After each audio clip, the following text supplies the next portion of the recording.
Supervive is a very complex game, meshing Battle Royale mechanics and MOBA together for something truly one of a kind. Because of this, so much of the game is unexplained, even if you play through the tutorial. There can be a really steep learning curve to get to where the game is truly lovable, and this is the reason I want to run through a breakdown of many of the game's mechanics, as well as a variety of tips and tricks to help any player be able to stand out on the breach. To start out, I'll quickly run through the basics of the game mechanics, many of which are expected to be understood if you come from MOBAs, but they're not all that simple. Mana is as easy as it gets to understand. Each ability costs a certain amount of it. If you don't have enough, check your bottom left if needed, then you can't use said ability. It's really used for balancing and minimizing spells being spammed early game, but allows for more of that in the late, depending on your items and or level.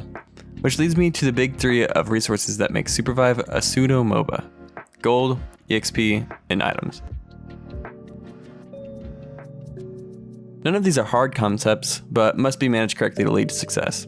Gold is used to buy items and earn from vaults, eliminating players, remember to also check death boxes, or wiping minion camps. EXP allows you to unlock, then upgrade your abilities, and increase base stats. It's earned in a very similar way, but more easily spread around your team.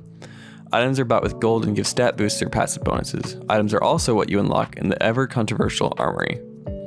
Supervive's main road to success in a match is through its MOBA roots. If you have a higher EXP level, as well as more or better items than your opponents, which is done by gaining more gold than them, you're heavily favored in the fight. It's called being fed.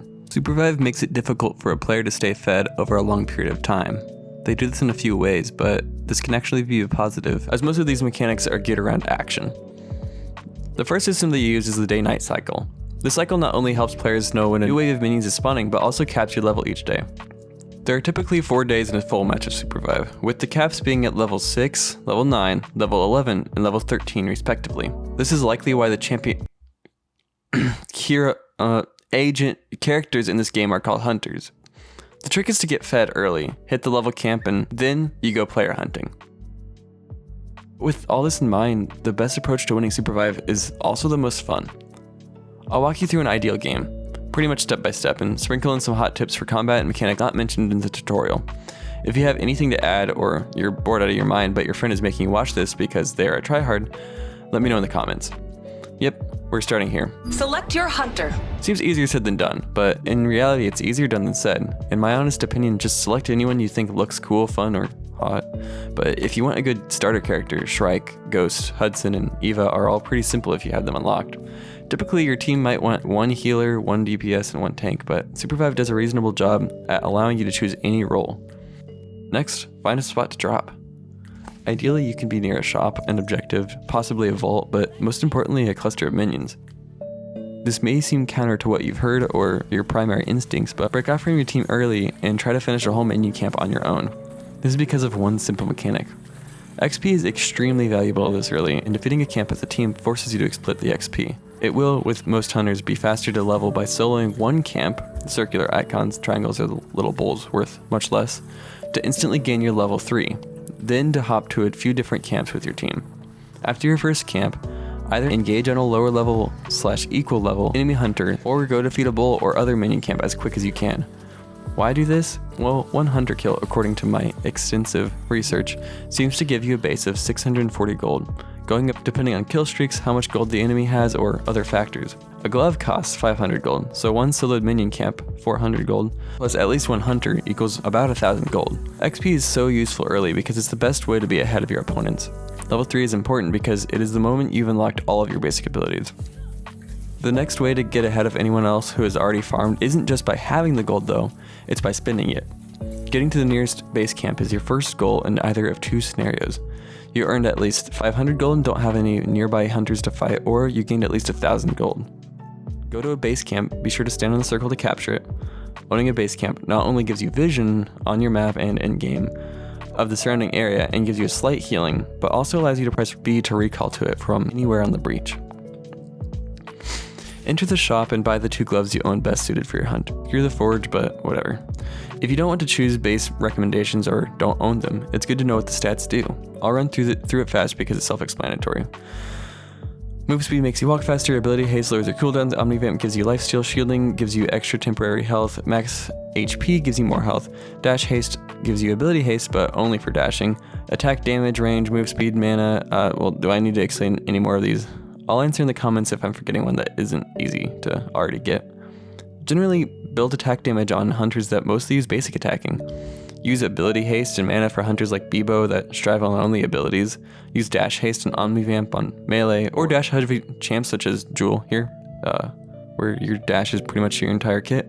Use mana and healing for, you know what, if you just ask for some item suggestions for a certain hunter, I'll reply in the comments. So, now that you have both of your gloves earlier than most of the other players in the match, you've got what's called an item spike. You can use this in one of two ways: chase other players. Maybe you can get back to combat quickly by holding B to choose a teammate to teleport to, or farm more camps even faster with your new items. What you want is simpler than it might seem though at this point. Check the map, which is M or tab, for the nearest minions and try to hit the level cap for the day. First day level is 6.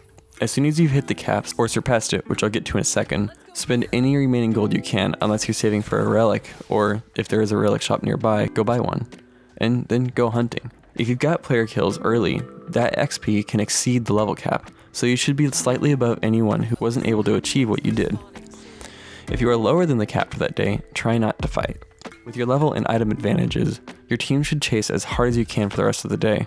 Looking for combat is not only the best way to win games at this point, but also the most fun and exciting. If you're having trouble looking for fights, go straight to objectives. They look like this on the map, and you can hover over the icons to check the rewards. Not only are these your best way to get a lingering advantage, but they also come with the advantage of finding more players, allowing you to get ahead even further if all goes well, especially if the enemy hunter damage you deal is able to evo your shield. Shields evo at these damage increments with these bonuses. When you reach either 1,000 or 1,500 gold, book it for a relic shop. Be careful around relic shops as others will be looking to do the same. Try not to fight teams on par with you in case they already got the relics. Grab your relics when you get to the shop, getting as many as you can, which is max 2, using similar rules as choosing your other gear. Again, comment if you need help with that. At this point, you'll have reached full build, likely before many other teams on the map. Start chasing and continue the loop, trying to level during the days and by night, exceeding the cap and going hunting. In the late game, be prepared for a fight with 2 to 3 other teams that have managed to become just as fed as you. Play carefully, using bushes to your advantage, which, if you didn't know, hide your character from anyone who isn't in the bush from vision. And try to engage in healers first, then DPS. Stay at your max range to dodge easier, and kite out attacks. You can also kite back and forth better by not attacking for a moment to get your full move speed when dodging. Spamming will only put you in a worse situation. Ooh, Oh no! Oh no! Dude, I can't move. I missed. I whiffed. If a teammate or both get eliminated, you can pick up the most wanted crown. When wearing it, you're seen on the map through the crown's icon, but your teammates will revive on you if the timer runs out while you are still alive. They will also revive on you if you succeed in confirming an elimination. So, finding a sneaky pick can be really huge. At this point, if in ranked, you should already be gaining plenty of RP. But it's all about combat skill to gain a first place from there. So, in summary, first pick your hunter, play whoever looks fun, but if you're new, Shrike, Ghost, Hudson, and Eva are solid starters. Ideally you have at least one of each of the main archetypes, but if not, it's not a big deal. Drop next to minion camps, shops, or objectives. Break off early and solo a camp. Solo XP is way faster, and hitting level 3 unlocks all your abilities.